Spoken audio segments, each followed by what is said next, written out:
राम राम राम सर्वेभ्यः हृत्पूर्वक नमस्काराः. Welcome to Shri Venkateshwara Suprabhatam webinar. We have completed learning Shri Venkateshwara Suprabhatam, that is the first component in yesterday's class, and you all had an opportunity to chant individually also. Now today we are going to commence with Shri Venkateshwara Stotram. That is the second component. There are 4 components in all. So Suprabhatam, Stotram, and Prapatti and Mangala Shasanam. So we will learn Stotram today. We will begin learning, which is relatively small and around 11 verses. So we should be able to complete it in a class or 2. So by tomorrow, we'll be able to complete Stotram. So let us begin as usual with Guru Vandanam.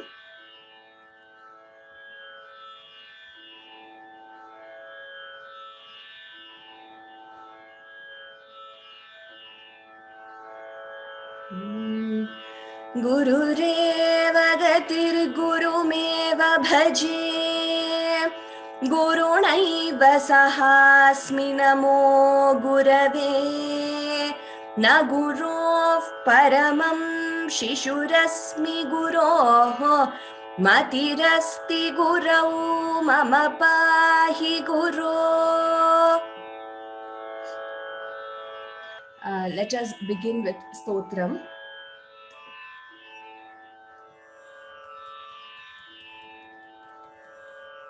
Vibha, please unmute. So, we are learning Shri Venkateshwara Stotram. We completed 29 verses of Shri Venkateshwara Suprabhatam. So, this is Stotram. Stotram means Stuti, refers to praising Bhagavan. Suprabhatam, like you all know the meaning, it means auspicious morning or good morning. Vibha, kindly share your webcam and please unmute. Ram Ram Ram. Ram Ram Ram. Kamala kucha chuchuka kunkumato. Kamala kucha chuchuka kunkumato. Kamala kucha chuchuka kunkumato. Niyata runita tulanilatano. Niyata runita tulanilatano. Niyata runita tulanilatano. Kamalayatalochana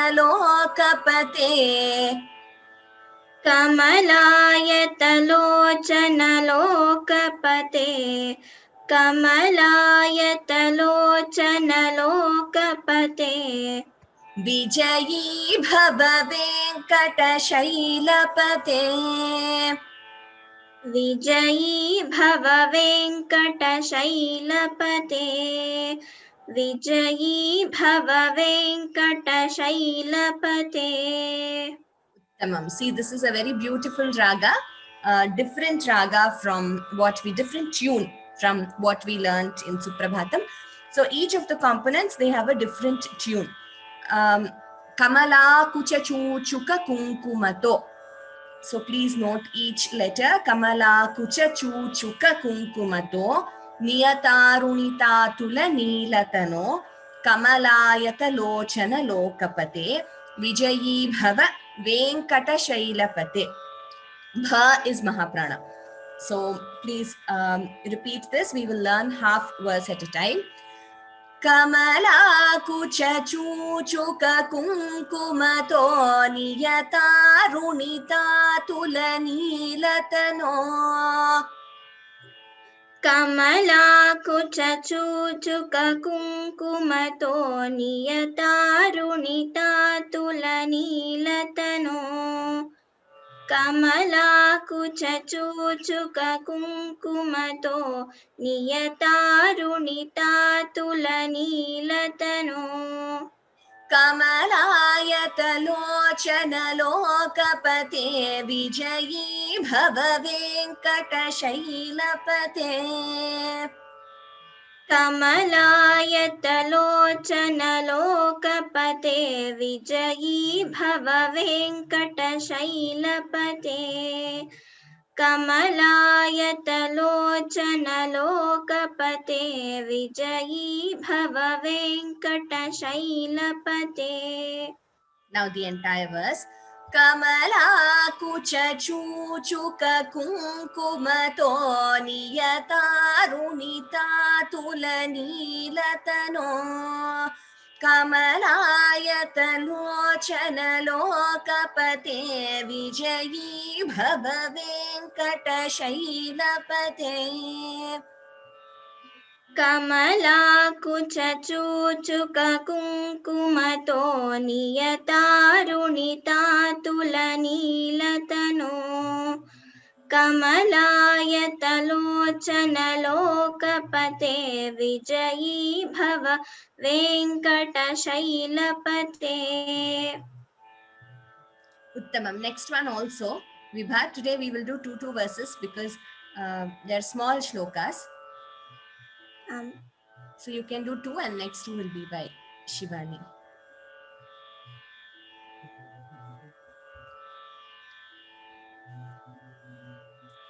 सचतुर्मुख Shanmukha सचतुर्मुख Shanmukha सचतुर्मुख Shanmukha पञ्चमुख प्रमुखाखिल पञ्चमुख प्रमुखाखिल पञ्चमुख प्रमुखाखिल दैवतमौलिमणे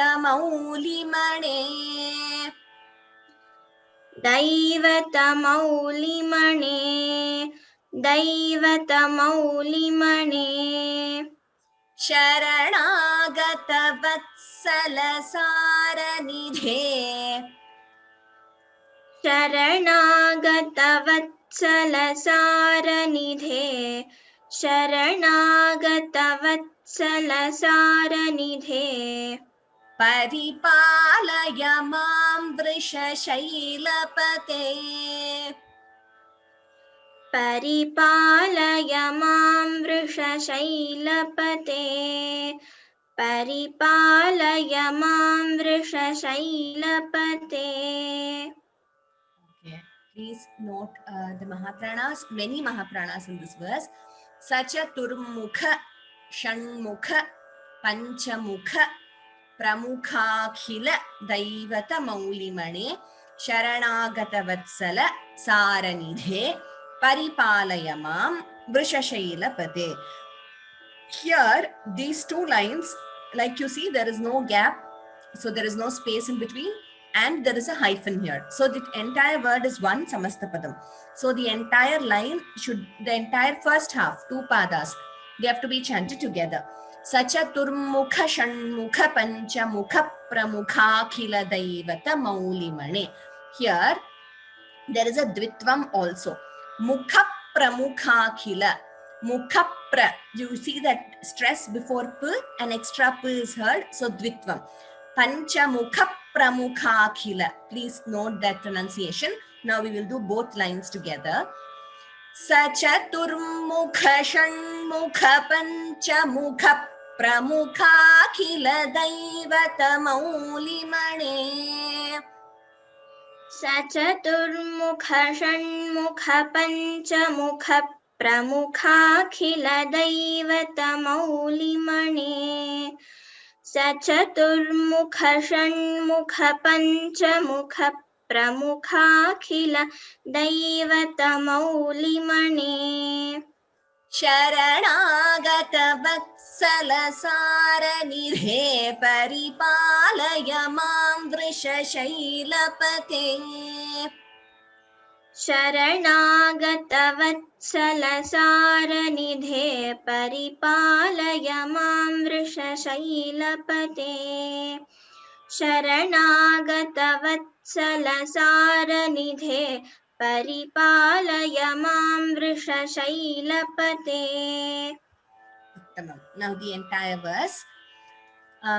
Repeating just so that you are very clear. Mukha pramukha khila. There is a dvitvam there and no pausing. Both lines should be chanted together.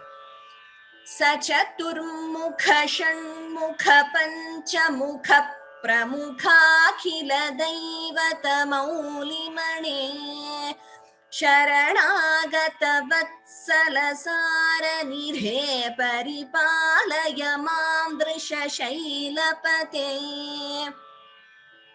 सचतुर्मुख Shanmukha पञ्चमुख प्रमुखाखिल दैवतमौलिमणे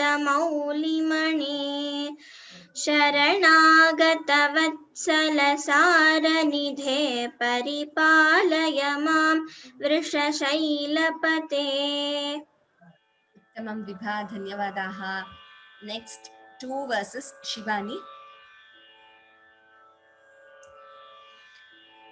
अतिवेलतया तव दुर्विषहैः अतिवेलतया तव दुर्विषहैः अतिवेलतया तव दुर्विषहैः अनुवेलकृतैरपराधशतैः अनुवेलकृतैरपराधशतैः अनुवेलकृतैरपराधशतैः भरितं त्वरितं वृषशैलपते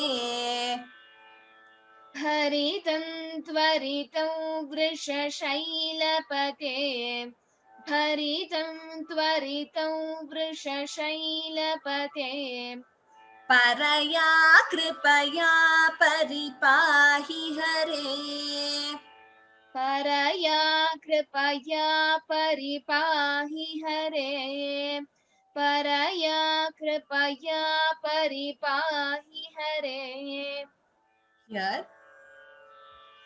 अतिवेलतया तव दुर्विषहैः अनुवेलकृतैरपराधशतैः ध is Mahaprana.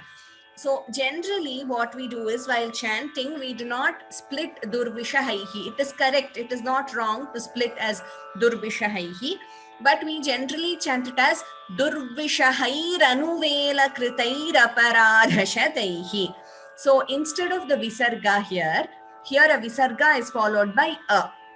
So it will get replaced by ra. Both the visarga and the they get replaced by ra. So what we call visarga refa sandhi. Refa in Sanskrit means ra kara, the letter ra. So durvishahairanu kritairaparadhashataihi. That is the usual mode of chanting, but it is not wrong to split like how we did right now. Durvishahaihi anuvela. You could chant like that also. Next time I will teach by combining the sandhi. Those who want to combine the sandhi, please make a note. For the raga and for the meter and also for the rhythm, it is better if you combine the sandhi. So rhythmically it sounds better if you recite it as durvishahairanuvelakrithairaparadhashataihi. Next line, bharitam, bha is Mahaprana, bharitam tvaritam. You could combine the anuswara and chant it as bharitam tvaritam vrishashailapate paraya kripaya paripahi hare. So now we will chant 2 lines at a time. अतिवेलतया तव दुर्विषहैरनुवेलकृतैरपराधशतैः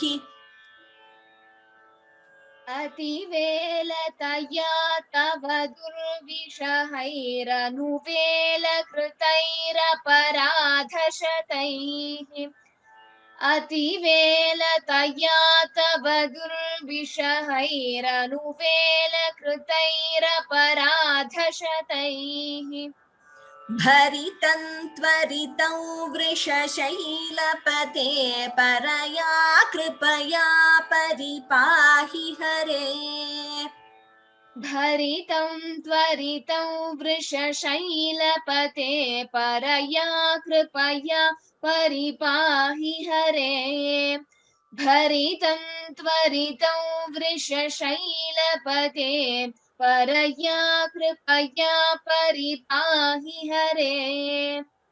Now the entire verse. अतिवेलतया तव दुर्विषहैरनुवेलकृतैरपराधशतैः भरितं त्वरितं वृषशैलपते परया कृपया परिपाहि हरे. अतिवेलतया तव दुर्विषहैरनुवेलकृतैरपराधशतैः भरितं त्वरितं वृषशैलपते परया कृपया परिपाहि हरे. Tamam. Next one also Shivani.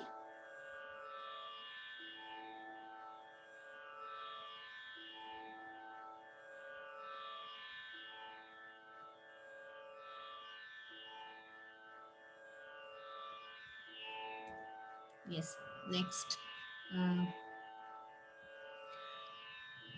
अधिवेङ्कटशैलमुदारमतेः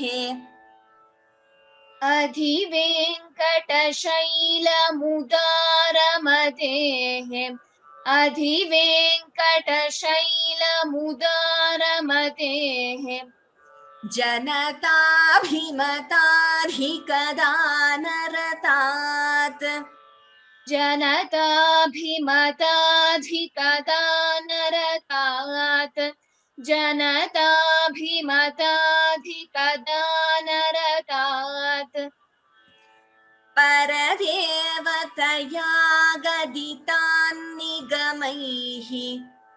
परदेवतया गदितान्निगमैः परदेवतया गदितान्निगमैः कमलादयितान्न परङ्कलये कमलादयितान्न परङ्कलये कमलादयितान्न परङ्कलये. Here Adhi Venkata, the is Mahaprana. Adhi Venkata Shaila Mudaramatehe Janatabhimatadhikadaanaratat. Bhi and Dhi, both are Mahapranas. Paradevataya Gaditan Nigamaihi. Note the two nas here, both have to be heard. Gaditan Nigamaihi. Kamaladayitanna Paramkalaye. You could combine and chant it as Parankalaye. Now, again, in this verse also for the rhythm, it would be better if you combine the sandhi of both the lines. It's okay to chant the way we chanted now. Adhi Venkata Shaila Mudaramatehe Janatabhimatadhikadanaratat. You could chant like that. Or Adhi Venkata Shaila Mudaramater Jana. So Ramater Janatabhimatadhikadanaratat. So that R comes again. Ramater Jana. Instead of Visarga, we get the Ra. So Rikara. So that is the that is how you combine the sandhi and chant both the lines. Next line, Paradevataya Gaditan Nigamaihi. Now, when you are chanting both the lines together in the rhythm, then there is no space to chant Visarga completely. I mean, you could chant completely also, but if you want to keep that rhythm going, you can make this a Jihva Muliya here. So, Gaditan Nigamaih Kamaladayitanna Parankalaye. So, instead of Visarga completely, we chant it as Gaditan Nigamaih Kamaladayitanna Parankalaye. I hope that is clear. We will repeat this verse with 2 lines at a time, so it will become clearer to all of you. अधिवेङ्कटशैलमुदारमतेर्जनताभिमताधिकदानरतात् अधिवेङ्कटशैलमुदारमतेर्जनताभिमताधिकदानरतात् अधिवेङ्कटशैलमुदारमतेर्जनताभिमताधिकदानरतात् परदेवतया गदितान्निगमैः कमलादयितान्न परं कलये परदेवतया गदितान्निगमैः कमलादयितान्न परं कलये परदेवतया गदितान्निगमैः कमलादयितान्न परं कलये Uttamam. Now the entire verse. अर्हिवेङ्कटशैलमुदारमतेर्जनताभिमताधिकदानरतात् परदेवतया गदितान्निगमैः कमलादयितान्न परं कलये अधिवेङ्कटशैलमुदारमतेर्जनताभिमताधिकदानरतात् परदेवतया गदितान्निगमैः कमलादयितान्न परं कलये Uttamam. Shivani.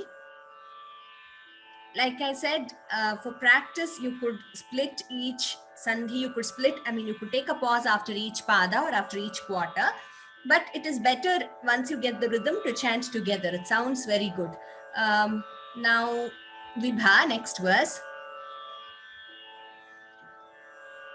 Kalavenuravaavashagopavadhu कलवेणुरवावशगोपवधू कलवेणुरवावशगोपवधू शतकोटिवृत्तात् स्मरकोटिसमात् शतकोटिवृत्तात् स्मरकोटिसमात् शतकोटिवृत्तात् स्मरकोटिसमात् प्रतिवल्लविकाभिमतात् सुखदात् प्रतिवल्लविकाभिमतात् सुखदात् प्रतिवल्लविकाभिमतात् सुखदात् वसुदेवसुतान्न परं कलये वसुदेवसुतान्न परं कलये वसुदेवसुतान्न परं कलये Now both the lines should be chanted together. So Gopavadhu Shatakoti Vritat. So it would be Kalavenuravaavasha Gopavadhu Shatakoti Vritat Smarakoti Samat. You could take a break or pause after Shatakoti Vritat if you wish to. Otherwise it could be chanted together. Vadhu is Mahapranadha. Dhu. Prativallavika Bhi is Mahaprana. Prativallabhikabimatat. Sukhadat. Kha is also Mahaprana. Vasudeva Sutanna Param Kalaye. When we combine the Sandhi and chant, it would be Parang Kalaye. Now we'll chant 2 lines at a time. Kalavenuravaavashagopavadhu Shatakoti Vritat Smarakoti Samat. कलवेणुरवावशगोपवधू शतकोटिवृत्तात् स्मरकोटिसमात् कलवेणुरवावशगोपवधू शतकोटिवृत्तात् स्मरकोटिसमात् प्रतिवल्लविकाभिमतात् सुखदात् वसुदेवसुतान्न परं कलये प्रतिवल्लविकाभिमतात् सुखदात् वसुदेवसुतान्न परं कलये प्रतिवल्लविकाभिमतात् सुखदात् वसुदेवसुतान्न परं कलये Uttamam. Now the entire verse. कलवेणुरवावशगोपवधूशतकोटिवृतात् स्मरकोटिसमात् प्रतिवल्लविकाभिमतात् सुखदात् वसुदेवसुतान्न परं कलये कलवेणुरवावशगोपवधूशतकोटिवृतात् स्मरकोटिसमात् प्रतिवल्लविकाभिमतात् सुखदात् वसुदेवसुतान्न परं कलये. Next verse also.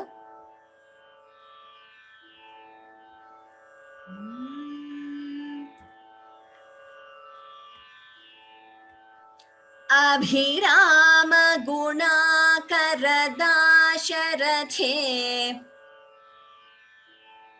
Abhiram गुणाकरदाशरथे Abhiram गुणाकरदाशरथे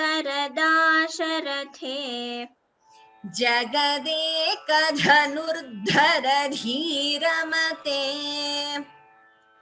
जगदेकधनुर्धर धीरमते जगदेकधनुर्धर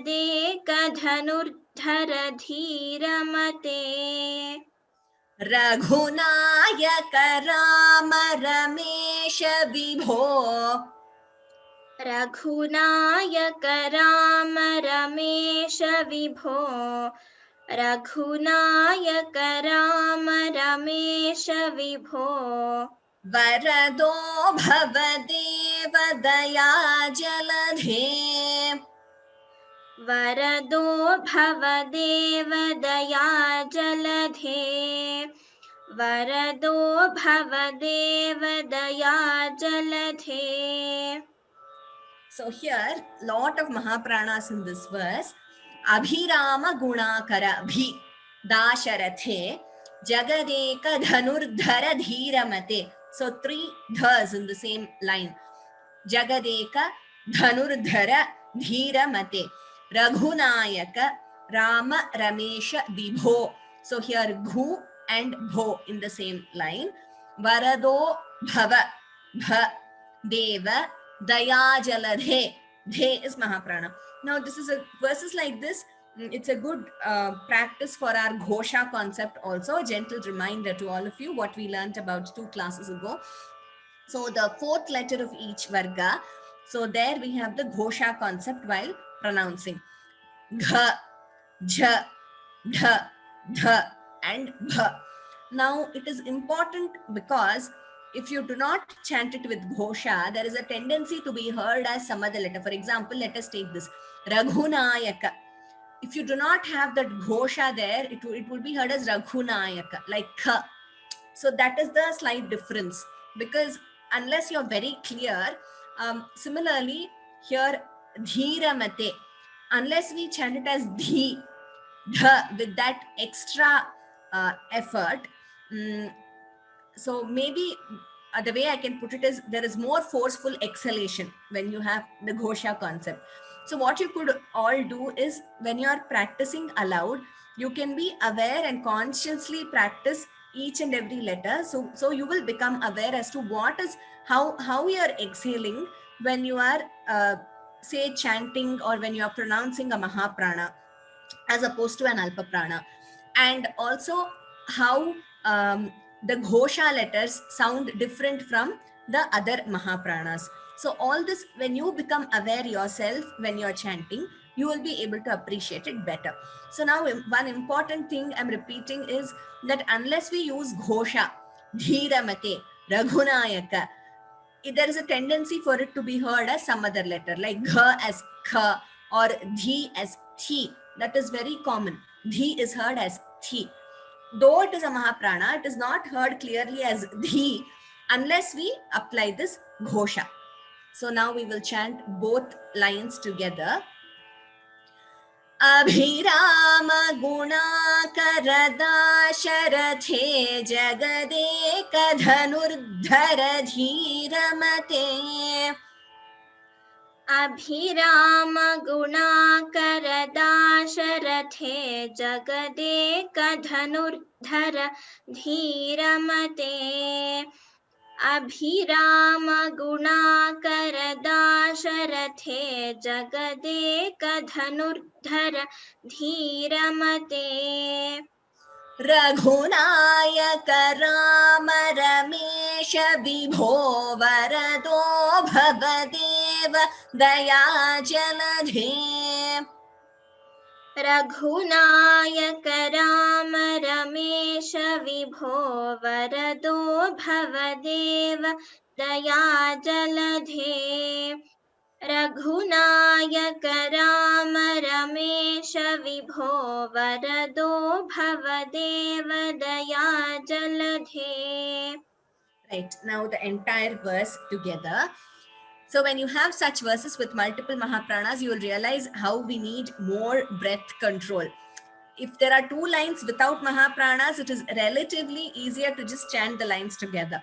But I mean, here in this verse, there is no necessity to chant the lines together. And also each pada, each quarter is made up of multiple words. So if you want, you could take a break in between.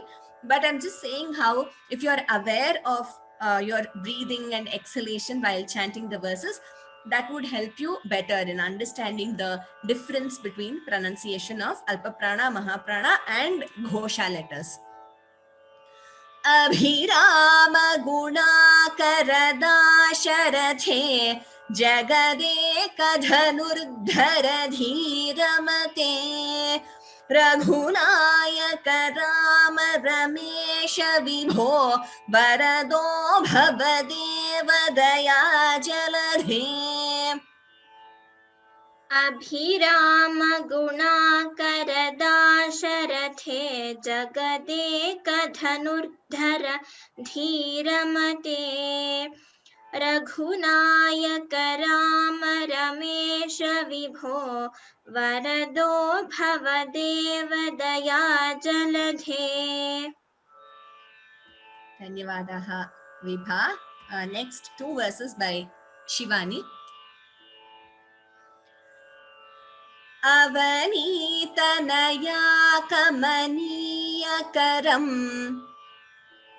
अवनीतनया कमनीयकरम् अवनीतनया कमनीयकरम् रजनीकरचारुमुखाम्बुरुहम् रजनीकरचारुमुखाम्बुरुहम् रजनीकरचारुमुखाम्बुरुहम् रजनीचरराजतमोमिहिरम् रजनीचरराजतमोमिहिरम् रजनीचरराजतमोमिहिरम् महनीयमहं रघुराममये महनीयमहं रघुराममये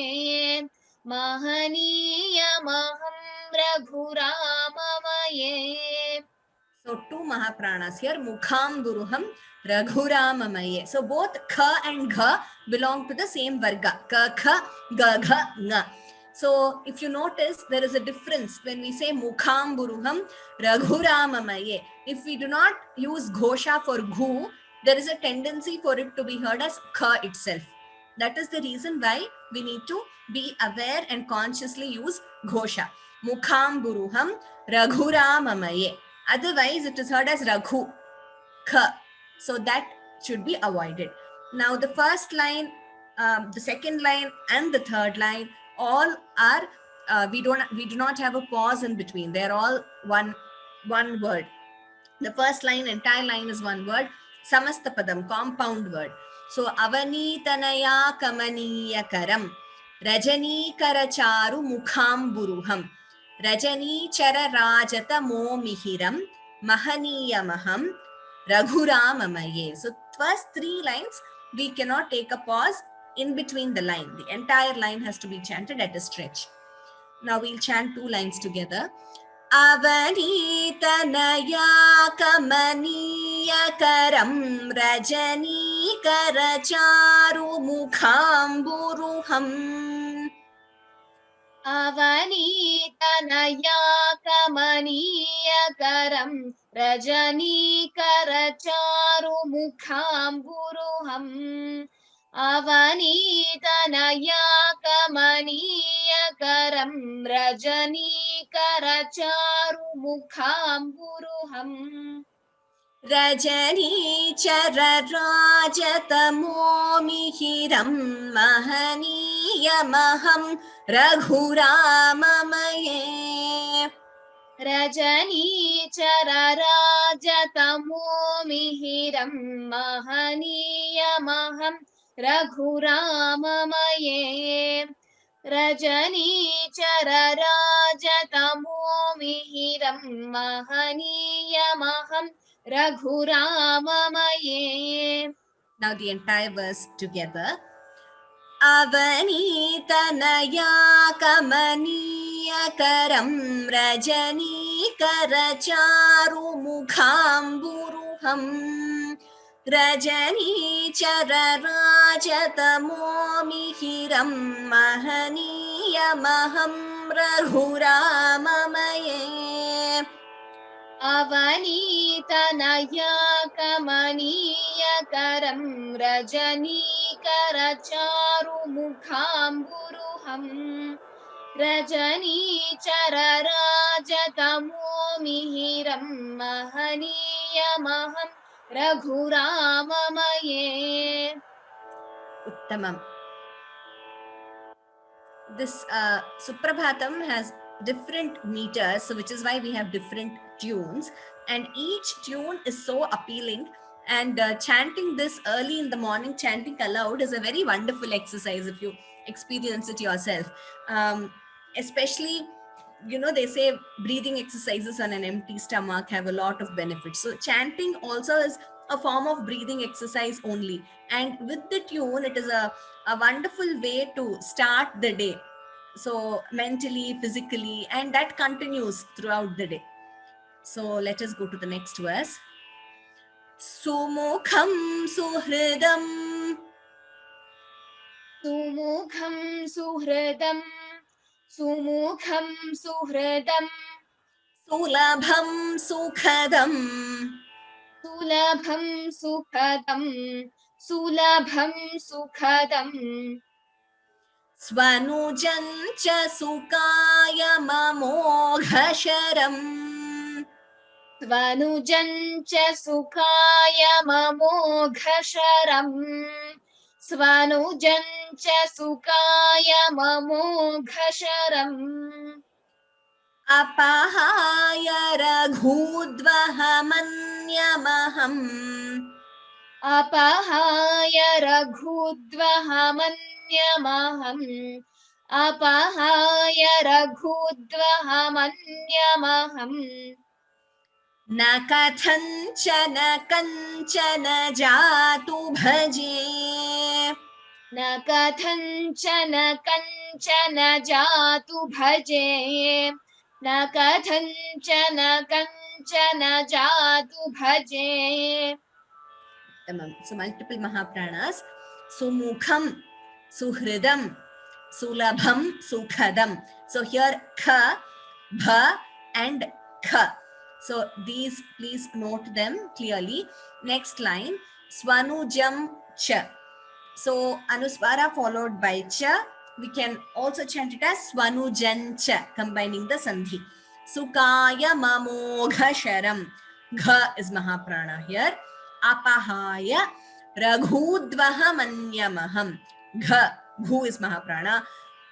Nakathanchana, Tha is Mahaprana. Kanchana, Jatu Bhaje, Bha is Mahaprana. Just to recap, even the letters Sa, Ha, Sha, Sha, Saha, for that matter, even these are Mahapranas only by rules of Vyakarnam, because you require more breath to pronounce them compared to other letters. However, what I am highlighting here are the Mahapranas only in Vargiya Vyanjanani, to differentiate them from the first and the third letter. So I will only be highlighting second and fourth letter of each varga. So now we will chant 2 lines at a time. Sumukham suhridam sulabham sukhadam swanujam cha sukaya mamoghasharam. Sumukham suhridam sulabham sukhadam swanujam cha sukaya mamoghasharam.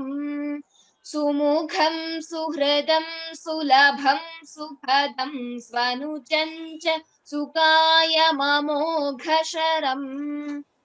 Apahaya raghudvahamanyamaham na kathanchana kanchana jatu bhaje. Apahaya raghudvahamanyamaham na kathanchana kanchana jatu bhaje. Apahaya raghudvahamanyamaham na kathanchana kanchana jatu bhaje. Okay, now the entire verse. Sumukham suhridam sulabham sukhadam swanujam cha sukaya mamoghasharam. Apahaya raghudvahamanyamaham na kathanchana kanchana jatu bhaje. Sumukham suhridam sulabham sukhadam swanujam cha sukaya mamoghasharam. Apahaya raghudvahamanyamaham na kathanchana kanchana jatu bhaje. Uttamam. Next, Vibha.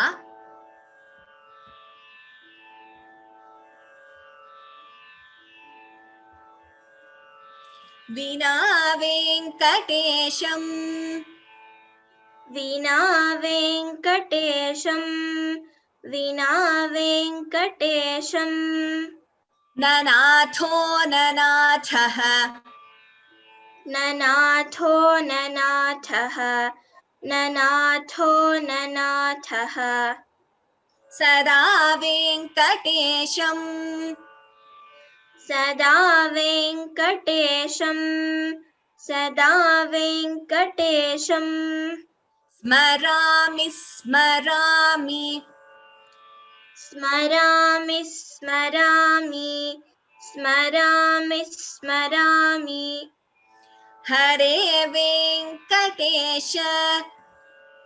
Hare Venkatesha. Hare Venkatesha. Prasida Prasida. Prasida Prasida. Prasida Prasida. Priyam Venkatesha. Priyam Venkatesha. Priyam Venkatesha. Prayacha Prayacha. Prayacha Prayacha. Prayacha Prayacha. Wonderful shloka, a very famous one. Most of you will be knowing it. Veena Venkatesham. Again and again I keep repeating. It is Venkatesha, not Venkatesha. And it is not Venga. Yesterday there was a specific question. There is no ga in this word. It is Venkatesham. Veena Venkatesham. Nanatho Nanathaha. So, tho and thaha both are Mahapranas. Sada Venkatesham. Smarami Smarami. Please note the dvitvam here. Smarami Smarami. That extra s is heard before the second Smarami. That dvitvam, double sound of sa. Smarami Smarami. Hare Venkatesha. Prasida Prasida. Again dvitvam here. So before the second Prasida, we hear extra pa. Prasida Prasida. Stress there. Priyam Venkatesha. You could either say Priyam Venkatesha or Priyam Venkatesha. Both are right. Prayacha Prayacha. So all 3 lines, the last 2 words in the second, third and fourth line, between the last 2 words you should apply dvitvam. Smarami Smarami. prasida prasida prayachha prayachha. Okay, so we will repeat 2 lines at a time. Vina venkateshan nanatho nanathas sada venkatesham smarami smarami. वीणा वेङ्कटेशं ननाथो ननाथः सदा वेङ्कटेशं स्मरामि स्मरामि वीणा वेङ्कटेशं ननाथो ननाथः सदा वेङ्कटेशं स्मरामि स्मरामि हरे वेङ्कटेश प्रसीद प्रसीद प्रियं वेङ्कटेश प्रयच्छ प्रयच्छ. हरे वेङ्कटेश प्रसीद प्रसीद प्रियं वेङ्कटेश प्रयच्छ प्रयच्छ हरे वेङ्कटेश प्रसीद प्रसीद प्रियं वेङ्कटेश प्रयच्छ प्रयच्छ. Okay, there are certain things which I want to share. So here, let me try highlighting. Smarami smarami dvitvam there, and also Hare Venkatesha Prasida. There also there is a dvitvam between Venkatesha and Prasida. Hare Venkatesha Prasida Prasida. Dvitvam in both the places. And when you are chanting the lines together, even before Priyam, you get a dvitvam. So, Prasida Prasida Priyam. There also there is a dvitvam. Venkatesha Prayacha. Here also there is a dvitvam. So, I am just showing you the places wherever there is dvitvam. Smarami Smarami. Here, Venkatesha Prasida Prasida Priyam. So, between all these words, Prasida Prasida Priyam, there also there is a dvitvam. Venkatesha Prayacha, there also there is a dvitvam. And between Prayacha Prayacha, I already told you. One more thing which I want to share is, here, while chanting together, you could either chant Nanatho Nanathaha, pause, and then chant Sada. But again, for the rhythm, it will be nice if you could chant Nanatho Nanathas Sada. So instead of Visarga, we get an extra S, that is Visarga Sakara Sandhi. You get an extra S instead of the Visarga. So Nanatho Nanathas Sada Venkatesham Smarami Smarami. Now the entire verse, please note all these things which I told you. Vina Venkatesham Nanatho Nanathas Sada Venkatesham Smarami Smarami. Hare Venkatesha Prasida Prasida Priyam Venkatesha Prayacha Prayacha. वीणा वेङ्कटेशं ननाथो ननाथः सदा वेङ्कटेशं स्मरामि स्मरामि हरे वेङ्कटेश प्रसीद प्रसीद प्रियं वेङ्कटेश प्रयच्छ प्रयच्छ. Tamam. Next one also. Aham durataste padam bhoja yugma. Aham durataste padam bhoja yugma. Aham durataste padam bhoja yugma. Pranamechhaya gatya sevam karomi. प्रणामेच्छया गत्य सेवां करोमि प्रणामेच्छया गत्य सेवां करोमि सकृत् सेवया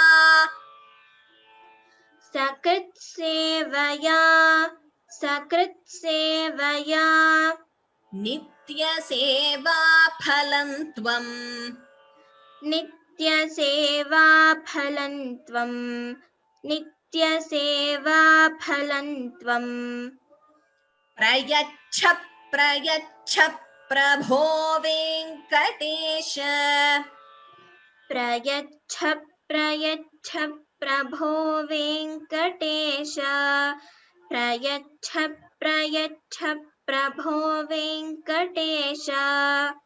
So all the Mahapranas are highlighted in red and the Dvitvams in blue. So here aham durataste, you could chant it as ahan durataste, combining the sandhi. Padam bhoja Mahaprana, padam bhoja yugma praname chayagatya, Dvitvam here, and also there is a hyphen, so we don't stop. Padam bhoja yugma praname chayagatya, cha is Mahaprana. Sevam karomi, you could combine the anuswara with the ka and chant it as sevang karomi. Sakrit sevaya nitya seva phalam, pha is Mahaprana. Phalam tvam, again anuswara here, you could chant it as phalantvam. Prayacha prayacha prabho, dvitvam everywhere here. Prayacha, after that dvitvam, before prayacha and before prabho. So prayacha prayacha prabho venkatesha. Bha is Mahaprana. The Dvitvams are very important in these verses. Sometimes there is a tendency to miss them, but missing the Dvitvam is not correct. So now we will chant 2 lines at a time. Aham durataste padam bhoja yugma praname chayagatya sevang karomi. अहं दूरतस्ते पदां भोजयुग्म प्रणामेच्छयागत्य सेवां करोमि. अहं दूरतस्ते पदां भोजयुग्म प्रणामेच्छयागत्य सेवां करोमि.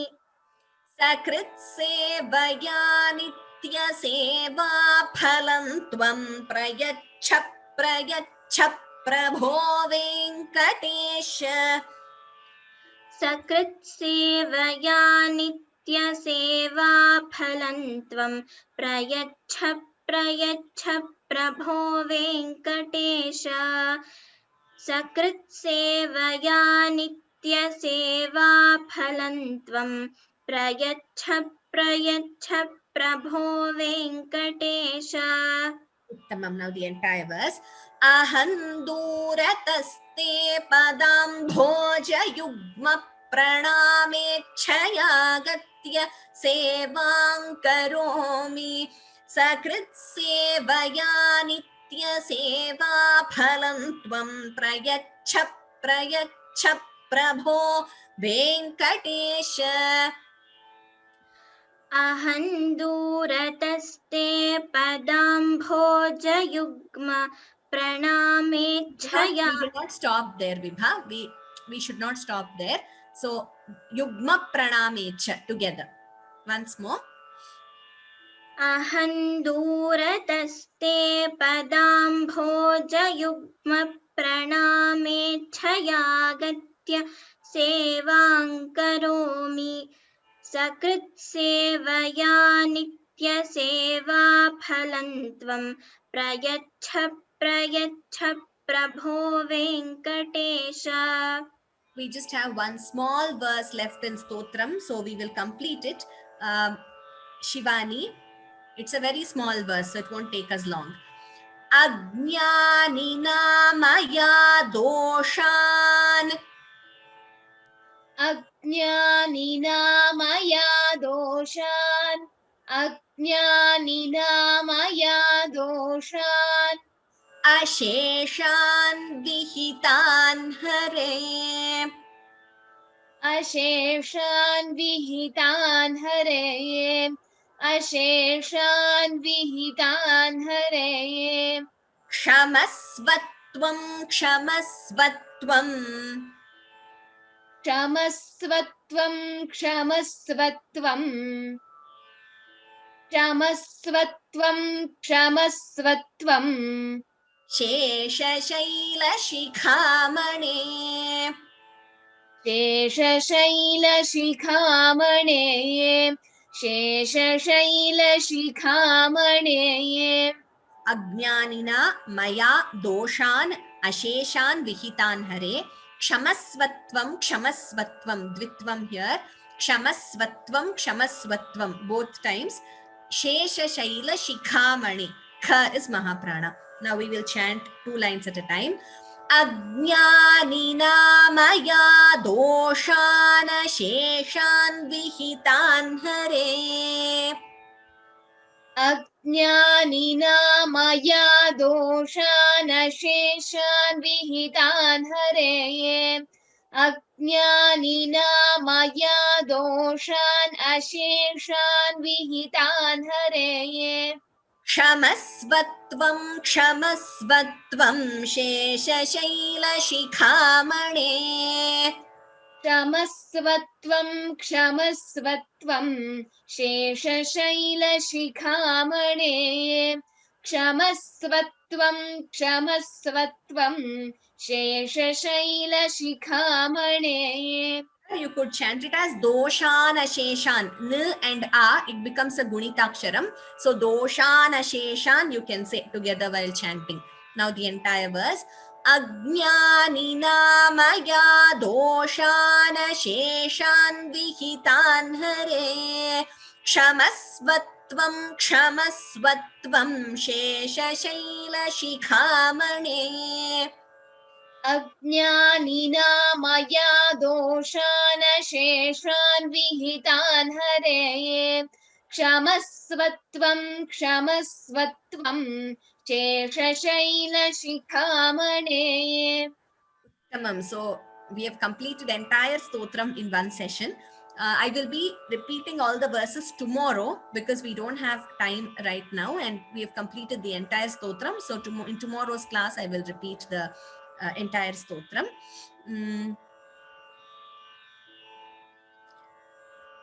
I will quickly take the questions.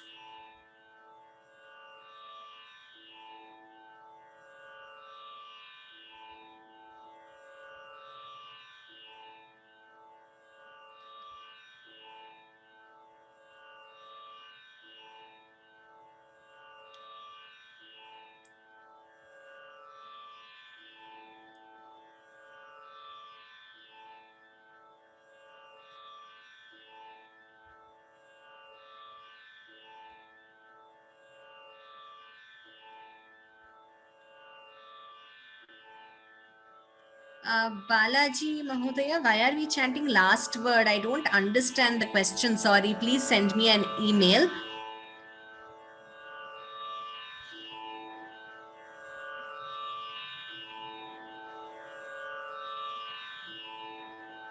Shloka 4, last line. Let me go to Shloka 4.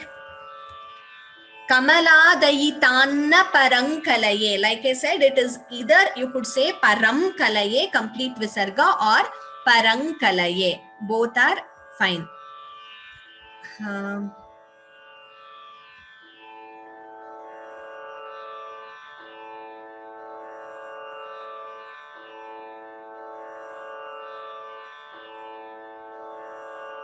Manoj Mahodaya, again, when you type in English, sometimes we do not know which word you're referring to. Kindly send me an email. Verse 5, I will just see verse 5 once and try to read it.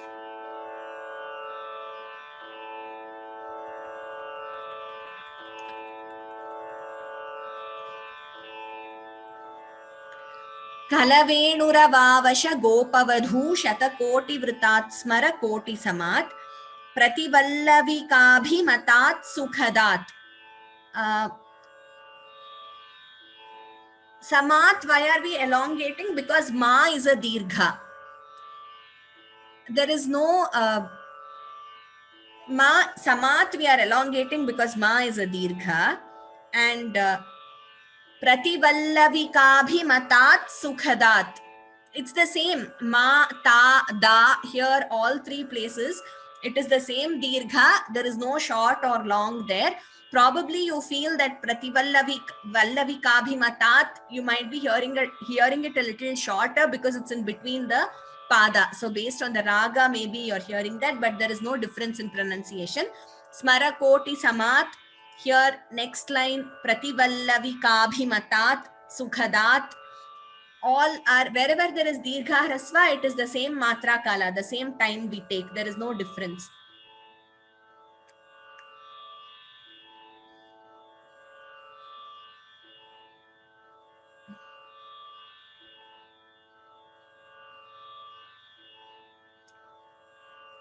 There is no Dvitvam in Priyam Venkatesha. There is no Dvitvam there.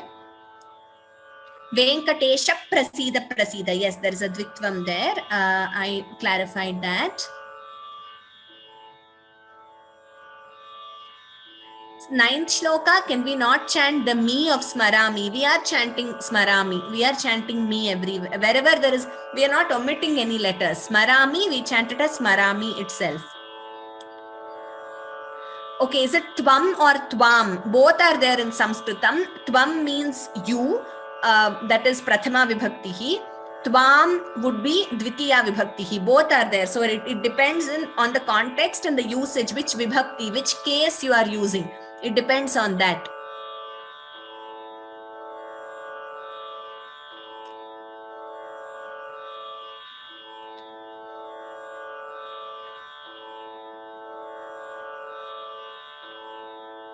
How to differentiate between two shas? Please refer to the first session. I have explained in detail there.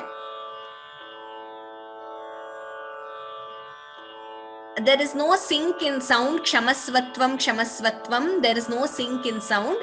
But the tune we are following, certain things might be heard in a certain way, but it is not, there is no... what is Dvitvam? Please again refer to the recording of the first session. We have explained in detail.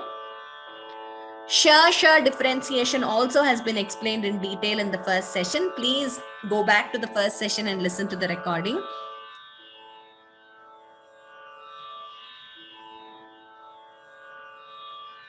Okay. So we will conclude as usual with Shanti Mantraha. And tomorrow, like I said, I will chant the entire stotram for all of you. And then we will move to learning Prapatti.